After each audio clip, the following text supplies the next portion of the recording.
China के south तक पहुंचा 10 दिन में यात्राओं के जरिए रोड बाय रोड। तो उसने जो अपना ट्रैवलॉग अपने जो यात्राओं का वर्णन लिखा है वो पढ़ने लायक है। इतनी साफ सुथरी सड़कें हैं, गगनचुंबी इमारतें हैं और लोगों के अंदर हॉस्पिटैलिटी है, लोग स्वागत करते हैं जो बाहर से आता है उसका, और चारों तरफ कहीं गंदगी नहीं है, जो लोग काम करते हैं उनका समय पे वेतन मिलता है और कोई खाने पे किसी की रोक टोक नहीं है, कोई कुछ भी खा सकता है जो जिसकी दिल करता है। हाँ, और हम कहते हैं कि वहाँ पे कम्युनिज्म है, वहाँ पे डिक्टेटरशिप है। तो इतनी फ्रीडम है, डिक्टेटरशिप किस बात की है? और हमारे यहाँ क्या है? और कोई वहाँ पे 99% लोग चाइनीज़ 99% लोग चाइनीज़ जो है डेली कोई भी पूजा पाठ नहीं करते, केवल 1% चाइनीज़ लोग डेली पूजा पाठ करते हैं। हमारे हिंदुस्तान में 90% लोग कोई ना कोई पाखंड, कोई ना कोई आडंबर, कोई ना कोई पूजा पाठ करते हैं। हमारा देश कहाँ है? वो देश कहाँ है?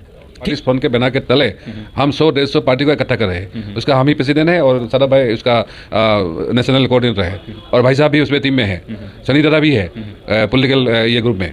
तो हमारा यहाँ नहीं है, सारा देश में अभी इवन हमारा जो पार्टी है जीएसपी पार्टी 18 स्टेट में अभी उसका टीम भी बन गया है। लगभग हर गांव में हम पहुंचने वाला है, दिल्ली से लेकर सुबह तक। क्योंकि ये बहुत ज़्यादा काम करेगा, ऑर्गेनाइज ढंग से काम करेगा। धक्का मार के पुलिस ने भगा दिया, एडमिनिस्ट्रेशन ने भगा दिया, जहाँ पर गांव के लोगों ने, दबंग लोगों ने उसको दबा दिया, उस मामले को समझौता करा दिया। वो भी डेटा हम लोग इकट्ठा करना चाह रहे हैं, देश भर में वो इकट्ठा होगा और उसके बाद हम लोग जो हमारी SC ST OBC माइनॉरिटीज़ की जो लीगल सेल है हमारी देश भर की, उस पर हम लोग बिल्कुल हमारी निगरानी में रहेगा। वो कहाँ कहाँ क्या हो रहा है, उस पर किस केस में क्या स्टेटस है, वो भी हमारी नॉलेज में रहेगा और हम लोग उसको कानूनी ढंग से जहाँ तक भी लड़ा जाएगा वो लड़ेंगे और सुप्रीम कोर्ट तक भी जाया जाएगा और जरूरत पड़ने पे जो कमीशंस बनी है SC ST की उसमें भी लड़ेंगे हम लोग। मैं हूं विवेन सिंह और आप देख रहे हैं क्लाउड न्यूज। मैं हूं उस समय प्रेस क्लब में। यहाँ पे बहुजन हेल्पलाइन की लॉन्चिंग की गई है। हमारे साथ हैं नमा कुमार सन्नी, श्रद्धा भाई जी और पूर्व DGP हिमाचल परशुराज जी। इन सबसे बात करें कि बहुजन हेल्पलाइन लॉन्च करने की जरूरत आखिर क्यों पड़ी, क्योंकि आए दिन बहुजन समाज पर कुछ ना कुछ घटना घटती रहती हैं, उसी को लेकर उन्होंने की है। लेकिन जानेंगे कि जरूरत क्यों पड़ी। तो सर, जो आज आपने बहुजन हेल्पलाइन लॉन्च की है, क्या जरूरत पड़ गई आप बहुजन हेल्पलाइन? पहला है, हम एक सांसद होने के नाते हम तो ये चीज़ों को हैंडल करते ही करते हैं, लेकिन सिर्फ हमारे सेक्टर को बढ़ाता है। अगर हर नेशनल लेवल में हम देखेंगे तो ये सदा भाई भी एक्टिविस्ट है, वकील है, उसको इसमें पूरा पता है, वो करते हैं। DG साहब प्रैक्टिकल है, वो टेक्निकल बात उसको पता होता है। अभी इसको हम एक ऑर्गेनाइज ढंग से, क्योंकि वो सिस्टम होता है ना, आप देखिए लीगल सेल को आपको ये करना पड़ेगा, लोकल सारा MP MLA को भी आपको ये करना पड़ेगा और कुछ ऐसा टेक्निकल बात भी है जिसके लिए एक ऐसा पोर्टल हो या ग्रुप हो, ये सबको बनना पड़ा है ताकि ऑर्गेनाइज ढंग से। क्योंकि आप देखिए ये तो काम हो रहे हैं इसके ऊपर, लेकिन आज का डेट में एट्रोसिटी कमाना ही बढ़ गया है। इवन और एक बात प्लास हो गया, ये गवर्नमेंट आने के बाद स्पेशली जो माइनॉरिटीज होता है उसमें मुस्लिम के ऊपर या बुद्धिस्ट के ऊपर बहुत सारा ऐसा टॉर्चर हो गया है। अब जिसको भी एड्रेस करने का जरूर है, ST SC के साथ वो भी एक बड़ा काम है। तो ऐसा बहुत सारे दबे कुचले लोग हैं जो पूछता नहीं है। अगर ये आप ज्यादा से ज्यादा आप इसे भरेल होगा तो कम से कम, क्योंकि वो डरते भी है, अगर किसको बोलेंगे तो क्या, कम से कम एक MP होने के नाते या हम उसमें जुड़ा हुआ है, DG जुड़ा हुआ है, उसका अपना सिक्योरिटी भी रहेगा और उसका मदद भी होगा। बहुत सारे इसके सुसाइड करते हैं, अपने आप में बहुत उसका नुकसान भी होता है। तो मुझे लगता है ये हेल्पलाइन से ये मदद होगा और हमारा लोकल जो लोग हैं उसको जोड़ने का भी काम ये करेगा, क्योंकि बहुत सारे लोग हमको पहुंच नहीं पाएगा, वहाँ पहुंच देंगे। ये जो हम लोग हैं इंडियन रीजनल पार्टीज फोन के बना के तले हम 100-150 पार्टी को इकट्ठा कर रहे हैं। उसका हम ही प्रेसिडेंट है और सदा भाई उसका नेशनल कोऑर्डिनेटर है और भाई साहब भी उसमें टीम में है, सनी दादा भी है पॉलिटिकल ये ग्रुप में। तो हमारा यहाँ नहीं है, सारा देश में अभी इवन हमारा जो पार्टी है GSP पार्टी 18 स्टेट में अभी उसका टीम भी बन गया है।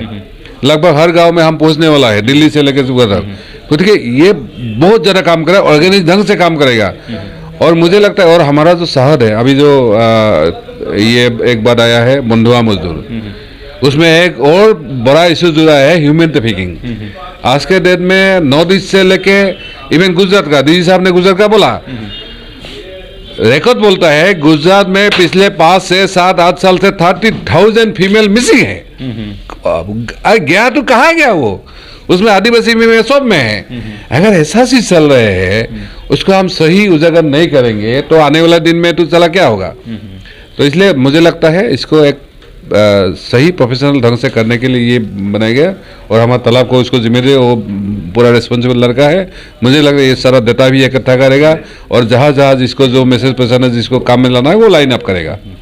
देखिए, सांसद जी ने बताया कि बहुत सारी ऐसी घटनाएं हैं जिनके लिए हम लोगों ने बनाई, और जो पॉलिटिकल पार्टियों को भी इकट्ठा कर रहे हैं, जो बहुजन समाज पॉलिटिकल पार्टियां उनको भी इकट्ठा कर रहे हैं, और हम कानूनी रूप से जानने के लिए हम श्रद्धा भाई से बात करेंगे, जानेंगे, एडवोकेट भी हैं। सर, जिस तरह से जो घटनाएं हो रही हैं, और बहुत जगह हमने देखा है कि बहुजन समाज को कानूनी हेल्प नहीं मिल पाती है, तो आपने जो आज हेल्पलाइन शुरू की है, इससे किस तरह से आप उनको कानूनी सलाह और किस तरह से उनको हेल्प कर पाएंगे? जी बिल्कुल, आज जो हेल्पलाइन जारी किया गया है उसका मकसद ये है कि देश भर में जो एट्रोसिटीज होती है, खासतौर से SC/ST पे, और जिसमें FIR हो जाती है, तो उसमें भी कानूनी मदद हो। और बहुत सारे केसेज में तो FIR भी नहीं होती है, उसका तो कोई डेटा ही नहीं है। तो एक पोर्टल बना करके इस पे सारे देश भर में जितनी भी एट्रोसिटीज है उस पर रखा जाएगा, ताकि लोगों को पता चल सके कि देश में SC/ST पे वाकई कितनी एट्रोसिटीज होती है। जो FIR लॉन्च हो गया तो एक सरकार के NCRB के डेटा में है।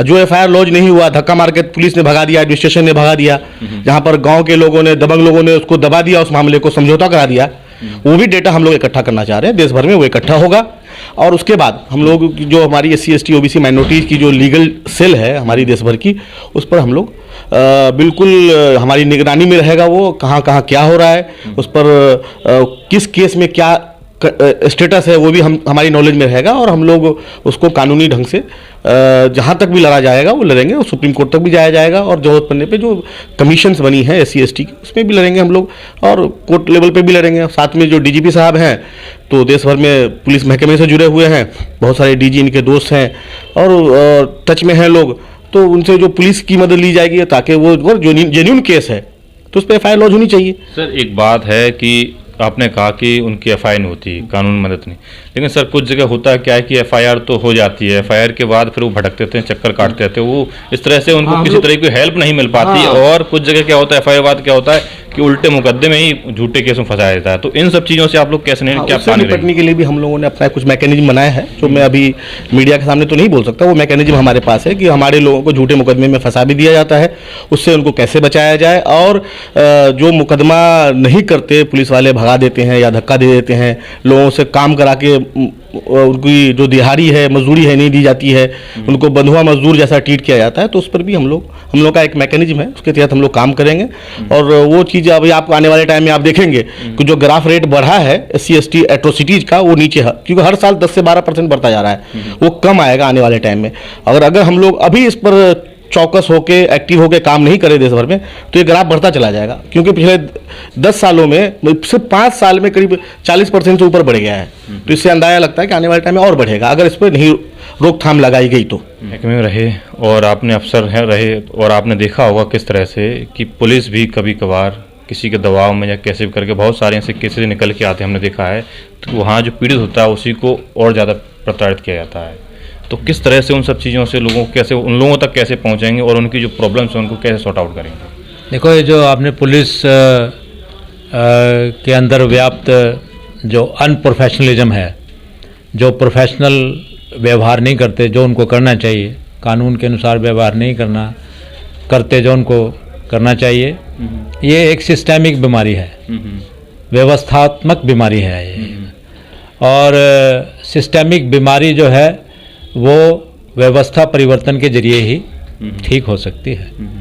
और व्यवस्था परिवर्तन कौन करेगा? व्यवस्था परिवर्तन तो वही करेगा जो कि राजनीतिक सत्ता में होता है। ठीक है, तो वो तो एक अलग लड़ाई है हमारी। राजनीतिक सत्ता की लड़ाई तो एक है, हमारी राजनीतिक सत्ता की सरकारें भी हमारी रही हैं, उत्तर प्रदेश में भी रही हैं, परंतु वो किस प्रकार से सरकारें चली या उनकी प्रायोरिटीज़ क्या थी उसके बारे में तो हम कोई टिप्पणी नहीं करना चाहते। लेकिन जब भी बहुजन समाज की यदि कहीं सरकार बनती है और अगर चल भी रही हैं तो उनको मेरी यही अपील है और उनको मेरा यह एडवाइस भी है एक प्रोफेशनल पुलिस ऑफिसर होने के नाते कि वो अपने अंतर्गत जो लॉ एंड ऑर्डर मशीनरी है, आपराधिक न्याय प्रणाली है, उसमें व्यवस्थात्मक परिवर्तन करके उसको चुस्त दुरुस्त बनाएं और उसको जो ट्रेनिंग के जरिए जो हमारे पुलिस अधिकारी हैं उनको उनका जो प्रोफेशनलिज्म है वो वर्ल्ड क्लास होना चाहिए, ताकि वे जब भी किसी अपराध की सूचना प्राप्त करें उसका जो अन्वेषण है वो एक बिल्कुल न्यूट्रल ढंग से करें, इतनी उनकी ट्रेनिंग हो। वर्ल्ड क्लास की बात कर रहे हैं सर, यहाँ तो मैं देखता हूँ भाई अभी भारत में बहुत सी ऐसी जगह हैं जहाँ पे पुलिस स्टेशन ही ठीक से नहीं है, देखा जाए तो पुलिस स्टेशन ही ऐसे ही चल रहे मैं वही हैं, वो मूल सुविधाएं भी नहीं है, वो बहुत सारी चीजें हैं सर। वही कह रहा हूँ, एक वो इंफ्रास्ट्रक्चर की प्रॉब्लम है। छान के अंदर, छप्पर के अंदर भी पुलिस चौकियां चल रही हैं, और उनके जो कम्युनिकेशन के इक्विपमेंट हैं या मूवेबिलिटी है, उनकी गाड़ियां हैं, उनके पास जो वेपन्स हैं वो भी बड़े निचले स्तर के हैं। तो ये सारे के सारा एक व्यवस्थात्मक जो कमजोरी है हमारे देश की पुलिस में और प्रशासन में। तो इसके लिए तो जो वर्तमान सरकारें हैं जो कि राजनीतिक सत्ता में हैं, बेजिम्मेवार हैं। वे बजाय मंदिर बनवाने के, अब मंदिर बनवाने के इतने बड़े बड़े वर्ल्ड स्तर पर प्रयास चल रहे हैं, पता नहीं कितनी कितनी बड़ी पर्सनैलिटीज को जो है इनवाइट किया जा रहा है कि राम मंदिर का उद्घाटन होगा। भाई क्या हमारे देश की ये प्रायोरिटी है? हाल ही में मैंने कल ही एक न्यूज़, एक ट्रैवलॉग पढ़ा। हमारे देश का एक यात्री चाइना के नॉर्थ से चला, चाइना के साउथ तक पहुंचा 10 दिन में यात्रा के जरिए, रोड बाई रोड। तो उसने जो अपना ट्रैवलॉग, अपने जो उसने यात्राओं का वर्णन लिखा है वो पढ़ने लायक है। इतनी साफ सुथरी सड़कें हैं, गगनचुंबी इमारतें हैं, और लोगों के अंदर हॉस्पिटैलिटी है, लोग स्वागत करते हैं जो बाहर से आता है उसका, और चारों तरफ कहीं कोई गंदगी नहीं है। जो लोग काम करते हैं उनका समय पे वेतन मिलता है, और कोई खाने पे किसी की रोक टोक नहीं है, कोई कुछ भी खा सकता है जो जिसकी दिल करता है। हाँ, और हम कहते हैं कि वहाँ पे कम्युनिज्म है, वहाँ पे डिक्टेटरशिप है। तो इतनी फ्रीडम है, डिक्टेटरशिप किस बात की है? और हमारे यहाँ क्या है? और कोई वहाँ पे 99% लोग चाइनीज, 99% लोग चाइनीज जो है डेली कोई भी पूजा पाठ नहीं करते। केवल 1% चाइनीज लोग डेली पूजा पाठ करते हैं। हमारे हिंदुस्तान में 90% लोग कोई ना कोई पाखंड, कोई ना कोई आडंबर, कोई ना कोई पूजा पाठ करते हैं। हमारा देश कहाँ है? वो देश कहाँ है? ठीक है। तो ये जो है, जैसे कि बाबा साहब ने भी कहा था कि मैं इस देश के अंदर प्रजातांत्रिक संविधान स्थापित कर रहा हूं, लेकिन ये प्रजातांत्रिक संविधान इस देश के अंदर चलना मुश्किल है, क्योंकि जो इसकी सामाजिक व्यवस्था है वो बिल्कुल ही अप्रजातांत्रिक ढांचे पर टिकी हुई है। तो जिस देश की सामाजिक व्यवस्था अप्रजातांत्रिक ढांचे पर टिकी हो, तो उसमें प्रजातांत्रिक संविधान कितना सक्सेसफुल होगा, ये भी एक सोचनीय प्रश्न है। तो ये सारी बातें मिलकर जो है, तो जो जुल्म जाति जो इस देश के अंदर हो रही है, शेड्यूल्ड कास्ट के विरुद्ध, शेड्यूल्ड ट्राइब के विरुद्ध, कहीं कहीं बैकवर्ड क्लासेस के विरुद्ध जो हिस्सेदारी की बात है, तो वो तभी हम समाप्त कर सकते हैं जब हमारे देश का जो शासक वर्ग है, जिसका सारे के सारे संसाधनों पे कब्जा है, उसकी मानसिकता बदले। वो बदलने के लिए तैयार नहीं है, बल्कि उसको मंदिरों के जरिए, पूजा पाठ के जरिए, पाखंड के जरिए और जो है धक्काशाही के जरिए उसको सुदृढ़ करने का प्रयास हो रहा है। सर, आपने एक बात कही थी कि सत्ता में जब आएंगे, जो सत्ता में आएंगे पॉलिटिकल, उसी से संभव है। लेकिन सर, बहुजन समाज के पास भी सत्ता आई, अन्य राज्यों में आई, सेंट्रल मैन्योरिटी राज्यों में भी आई, लेकिन ऐसी क्या आपको ऐसी क्या कमी लगी उनमें कि वो सत्ता उनके हाथ से आज बहुत दूर चली गई? देखो, सत्ता आई, ऐसा भी नहीं है कि सत्ता आने के बाद अच्छे प्रयास नहीं हुए, अच्छे प्रयास हुए हैं। और आदरणीय बहन कुमारी मायावती ने भी अच्छे प्रयास किए हैं, अच्छा प्रशासन भी चलाया है, पुलिस व्यवस्था में सुधार भी किया था उन्होंने, और भी बहुत से उन्होंने ऐसे निर्णय लिए। हालांकि वो साहब कांचीराम के टाइम पे निर्णय लिए गए कि जो सामाजिक जो इंफ्रास्ट्रक्चर में, ढांचे में जो सामाजिक एक पुट, एक परिवर्तन, एक रिफ्लेक्शन एक आना चाहिए, वो लेके आए। उन्होंने जगह जगह हमारे जो महापुरुष हुए हैं, महात्मा फुले हैं, परियार है, उनके पार्क बनाए, उनके मेले लगाए, उनके नाम पे जिले जो है स्थापित किए, यूनिवर्सिटियां स्थापित की, स्कूल स्थापित किए। तो एक सामाजिक परिवर्तन इस ढंग से भी उन्होंने जो सांस्कृतिक तौर पर लाने की कोशिश की। ऐसा नहीं है, लेकिन क्या है कि वो सत्ता भी बहुत ही कम रही है। और अगर इस तरह की सत्ता हमारी 15-20 साल या 50 साल तक चल जाए, तो मुझे ये कहने में कोई अतिशयोक्ति नहीं है कि हम बहुत बड़े पैमाने पर। कमी क्या रह गई जो सत्ता हमारे से फिसल गई, निकल गई? देखिए, कमियां मैं क्या गिनवाऊँ, कमियां गिनवाना मेरा काम नहीं है, और अच्छी बात भी नहीं है कि मैं यहाँ पर अपने ही लोगों की जो है, अपने शासकों की जो है कमियां गिनवाना शुरू करूँ। ये एक कमी मैं जरूर कह सकता हूँ, जो मुझे कहनी भी चाहिए एक सामाजिक कार्यकर्ता के नाते, ठीक है, कि जो बाबा साहब की जो विचारधारा है, और फूले साहब की जो विचारधारा है, कांशीराम साहब की जो विचारधारा है, उसमें जो एक जो स्ट्रक्चरल जो प्रयास चेंज करने का जो किया गया, उसको ब्राह्मणवादी विचारधारा की तरफ जो मोड़ने का जो प्रयास किया गया है, हैं तो और उससे जो हमारे समाज को जितना भारी नुकसान हुआ है, मुझे लगता है कि भ्रष्टाचार या परिवारवाद वगैरह से इसका इतना नुकसान नहीं हुआ कि हमारा जो बेसिक जो मूलभूत हमारी विचारधारा है बाबा साहब की, और उनकी 22 प्रतिज्ञाएं अगर कोई पढ़ ले तो उसको तो वैसे ही पता चल जाएगा कि हमारी विचारधारा क्या है। ठीक है, उसको जो सामाजिक स्तर पर जो मोड़ने का और उसको जो कमजोर करने का जो ब्राह्मणवाद का उसमें जो तड़का लगाकर जब मैं कहूँ तो जो किया गया है, वो एक बहुत ही इररिपेयरेबल लॉस हमारे समाज के लिए हो गया है। उसका रिपेयर करना बड़ा मुश्किल है, ये मैं कहना। तो ये थे हमारे साथ पूर्व डीजी पृथ्वीराज जी। इन्होंने कहा कि जो ब्राह्मणिज्म आया बहुजन समाज पार्टी में, जब बहुजन समाज की जो पॉलिटिकल पार्टी थी उसमें, उसी कारण उनका नुकसान हुआ, वो नहीं होना चाहिए था। क्योंकि जो बाबा साहब की विचारधारा, ज्योतिबा फुले साहब की विचारधारा, इन सब छत्रपति साहू जी हमारे जो महापुरुषों की विचारधारा थी, उस विचारधारा से हटे, इसी वजह से वो गिरे। आप देखते रहिए मेरे साथ क्लाउड न्यूज़ पर। धन्यवाद। इस अपडेट पाने के लिए हमारे चैनल क्लाउड न्यूज़ को अभी लाइक करें, सब्सक्राइब करें और बेल आइकन दबाना बिल्कुल ना भूलें।